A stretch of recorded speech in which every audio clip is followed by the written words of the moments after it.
Good morning. This is Shantanu here. I'm going to take you through today people and performance, which is part of the HR. What is people and performance? This refers to the relationship between the employee and an organization's result. Every company success depends on not only on business strategy, technology, product, but also on effective people perform in their roles. इसका मतलब क्या होता है कि अगर कोई भी organisation nearly depend on the technology, not only depend on the product, not only depend on strategy, also depends on manpower, employee. जो एक एम्प्लॉय जो हम लोग आप लोग काम करते हैं फैक्ट्री में, ऑफिस में, हम कंफर्मेशन के साथ उसको दूसरे काम की अकाउंटेबिलिटी आ जाएगा, ज़्यादा अकाउंटेबिलिटी हो जाएगा, उसको जहाँ अकाउंटेबिलिटी है वहाँ पे ग्रोथ क्लियर रहता है, right. Now typically high performance organisation is usually when an, अगर आपको इस चीज़ के ऊपर इसलिए मैं बोल रहा हूँ ताकि ये सब चीज़ आपको जब जॉब में जाओगे तो ये सब चीज़ आपको देखना ही है, क्योंकि आपके परफॉर्मेंस को मीट करने के लिए ये सब चीज़ बहुत ज़रूरी है। Coming to the other part, जब परफॉर्मेंस मैनेजमेंट क्या होता है वो एक बहुत important, it's basically balance sheet of your performance.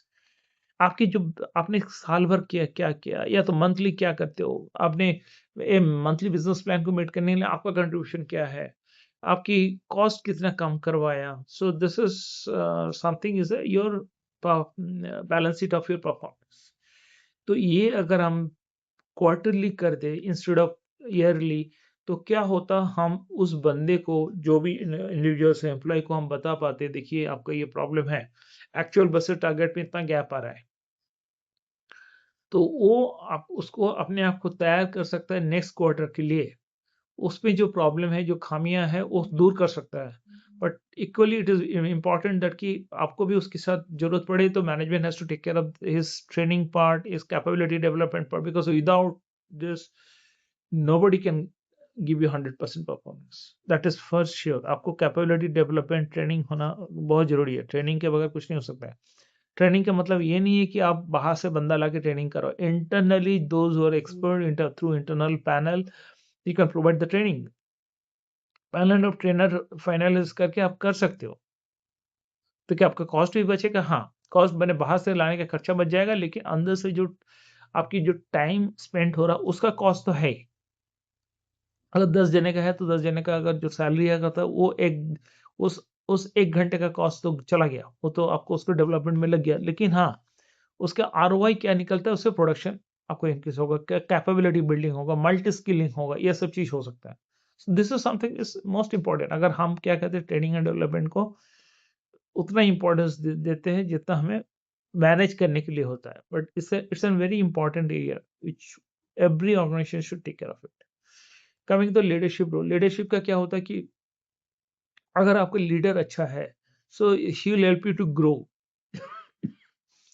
वो आपको हर चीज में सपोर्ट करेगा, आपकी गलतियां, ठीक है, देखो जो काम करेगा वो तो गलती तो करेगा, लेकिन इसका मतलब नहीं कि high start highlighting this guys a bogus, he doesn't know anything, he is every time he does a mistake on blah blah blah all the story. No, he will try to make you understand, okay this is the mistakes you are committing, next time it should not happen, and you should guide him कि कैसे इस mistake को overcome करोगे।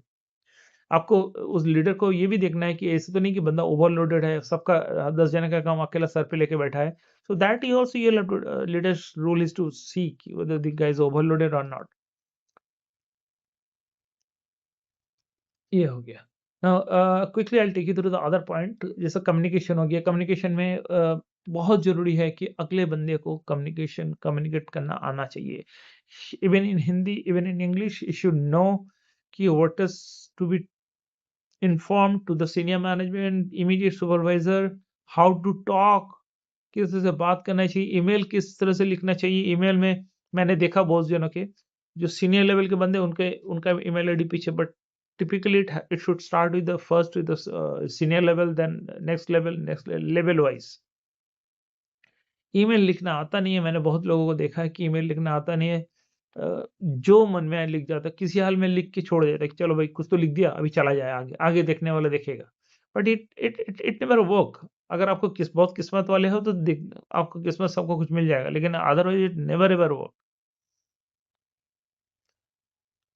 Clear goal, ये एक बहुत important चीज है कि आपको गोल क्लियर होना चाहिए। गोल क्लियर नहीं होगा अ, तो आप परफॉर्म नहीं कर पाओगे। सो एक्सपेक्टेशन मीट करने के लिए कंपनी की एक्सपेक्टेशन आपकी जो करना क्या, that has to be very clear, otherwise you can not perform. That is most, that is you can not get away this point.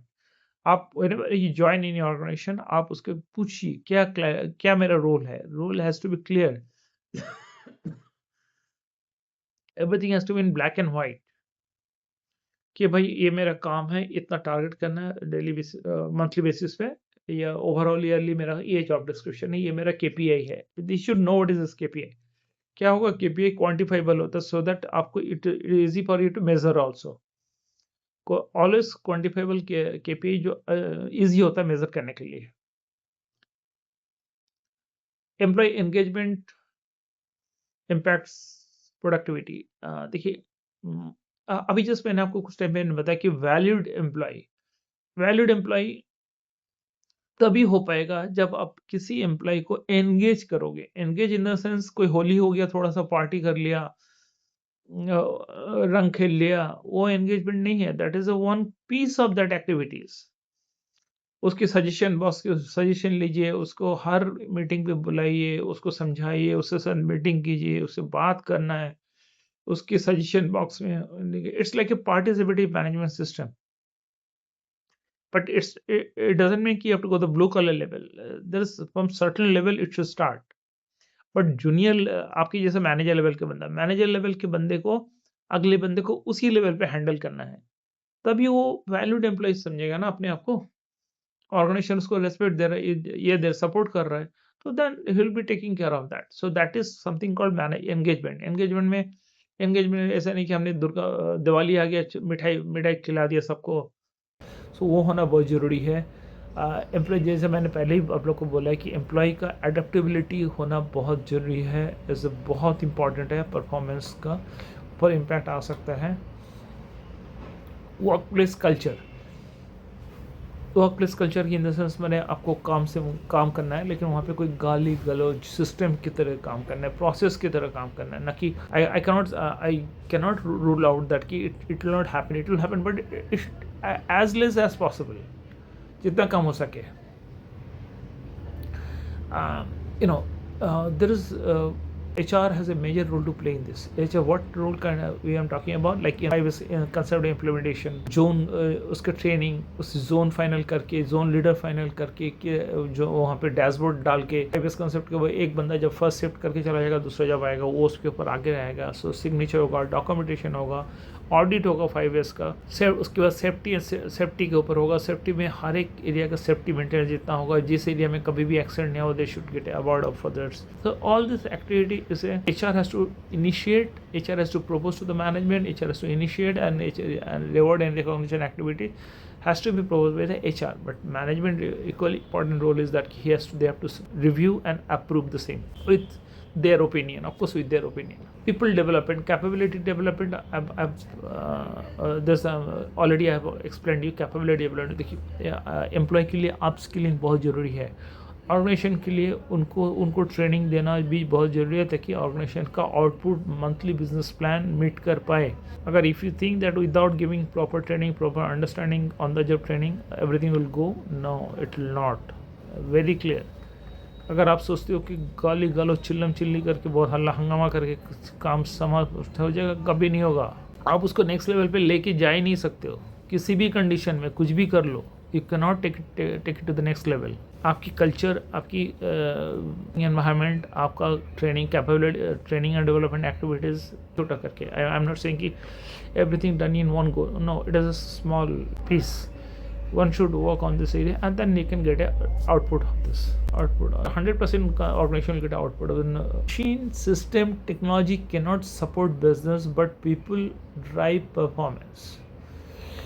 Machine system technology can support business, but people drive performance. Machine भी आएगा, वो अपना machine production देगा, system आपको तरीक़ा से काम करने में सिखा देगा, किस तरह से जितना जल्दी आउटपुट आ सके। टेक्नोलॉजी उसको ज़्यादा क्वालिटी रिलेटेड, क्वालिटी अच्छी हो प्रोडक्ट की, वो कुछ करेगा, लेकिन उसको काम करेगा कौन? Man power, employee, they have to work on this things. if people drive performance, so the role of the organization is to make them understand about about different activities in plant, different activities in offices in terms of organization that invest in their employee ultimately create a stronger organisation. क्या करता है, अपने employ को के ऊपर invest करता है, time invest करके परफॉर्म करके बेटर का for proper training, for culture building, for reward and recognition policy. So I'm just before winding up, I given a concluding remark, that is people and performance about creating a balance between the employee growth, business success. Organization achieve better result when employees are motivated, skilled, engaged and aligned with the company goals. At the same time, employees perform best when they receive a support, recognition, learning opportunities and positive leadership. Strong people management ultimately leads to a strong organization performance. Right. So अगर इसको अगर हम हिंदी में explain करें, क्या बोलना चाह रहा है,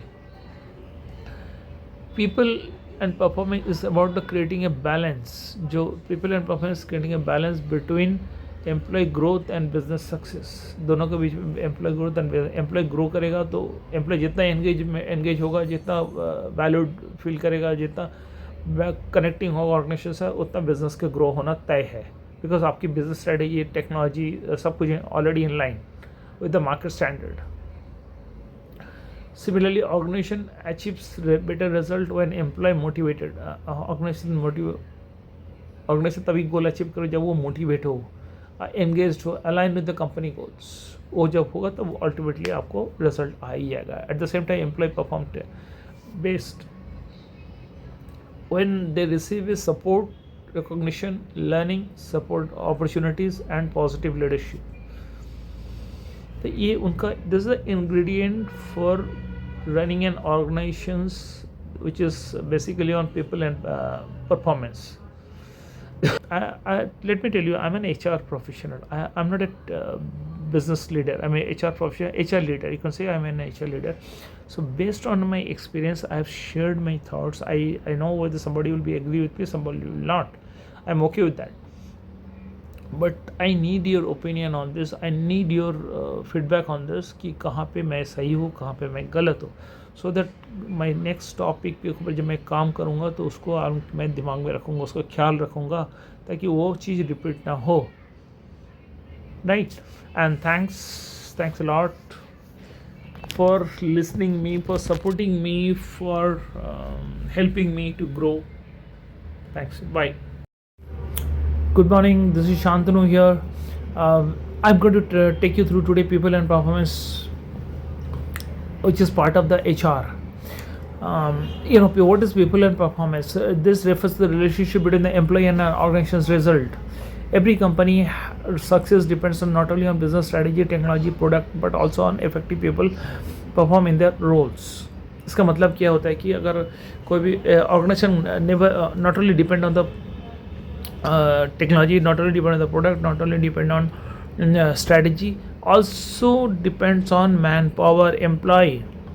जो एक एम्प्लॉय जो हम लोग आप लोग काम करते हैं फैक्ट्री में, ऑफिस में, हम बहुत बड़ा हमारे ऊपर डिपेंडेंसी है. पर वो डिपेंडेंसी ये है कि हमें उसके ऑर्गेनाइजेशन के साथ चलना होता है. चलना कैसे होता है? उनके बिजनेस स्ट्रेटजी के साथ मैप करके, एडेप्टेबिलिटी के साथ, प्रोडक्शन के टारगेटेड प्रोडक्शन को हमें हैंडल करना होता है, प्रेशर हैंडल करना होता है, चैलेंजेस को लेता है, साथ में अपना ग्रो भी करना होता है लर्निंग एंड डेवलपमेंट के थ्रू, और ऑन द जॉब ट्रेनिंग और classroom training.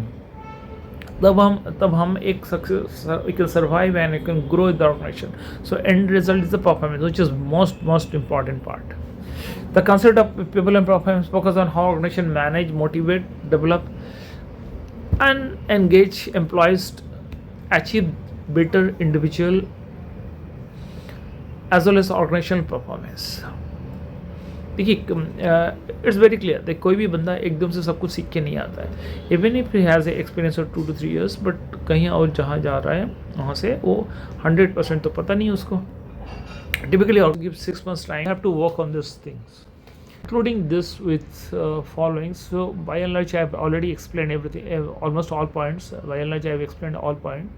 I'm just concluding remarks. So, I'm just before winding up, I given concluding remark, that is, people and performance, about creating a balance between the employee growth, business success.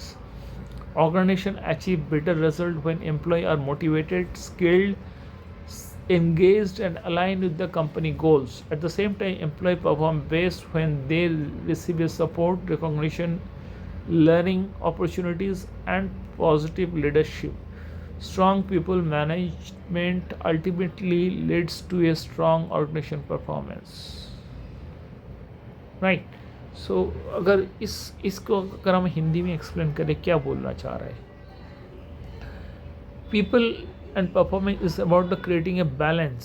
जो people and performance creating a balance between employee growth and business success. दोनों के बीच में employee growth and employee grow करेगा तो employee जितना engage होगा, जितना valued feel करेगा, जितना connecting होगा ऑर्गेनाइजेशन से, उतना business के grow होना तय है, because आपकी business strategy, technology, सब कुछ already in line with the market standard. Similarly, organization achieves better result when employee motivated. Organization तभी गोल अचीव करो जब वो मोटिवेट हो, एंगेज्ड हो, align with the company goals. वो जब होगा तब अल्टीमेटली आपको रिजल्ट आ ही जाएगा. At the same time employee perform based when they receive is support, recognition, learning, support opportunities and positive leadership. तो ये उनका this is ingredient for running an organisations which is basically on people and performance. You know, let me tell you, I'm an HR professional. I'm not a business leader. I'm a HR professional, HR leader. You can say I'm an HR leader. So based on my experience, I have shared my thoughts. I know whether somebody will be agree with me, somebody will not. I'm okay with that. But I need your opinion on this. I need your feedback on this कि कहाँ पे मैं सही हूँ, कहाँ पे मैं गलत हूँ, so that my next topic पे ऊपर जब मैं काम करूँगा तो उसको मैं दिमाग में रखूँगा, उसका ख्याल रखूँगा ताकि वो चीज़ रिपीट ना हो. Right. And thanks a lot for listening me, for supporting me, for helping me to grow. Thanks. Bye.